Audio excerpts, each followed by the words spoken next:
días, buenas tardes, buenas noches. Aquí es STM, el servicio técnico. Acá estoy con una barropa que es un video anterior que le vamos a cambiar la caja y escuchen el ruido. Jugando ahí. Ese ruido no sería normal dentro del centrifugado. Ahí tenemos un problema en la caja, Ahí que están sonando los rodamientos, están empezando a hacer ruido a poquito. Si bien no es un ruido particular del rodamiento, pero ya están empezando a sumar, porque yo en el video anterior comenté que tengo un problema en el lavado y no en el centrifugado, pero ese ruido no es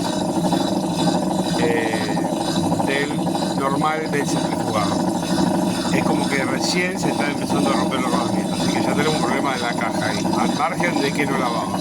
Pero vamos a un ejemplo, que el lavarropa lavaba y centrifuga normal y aparecía este ruido, y teníamos un problema ya en los rodamientos.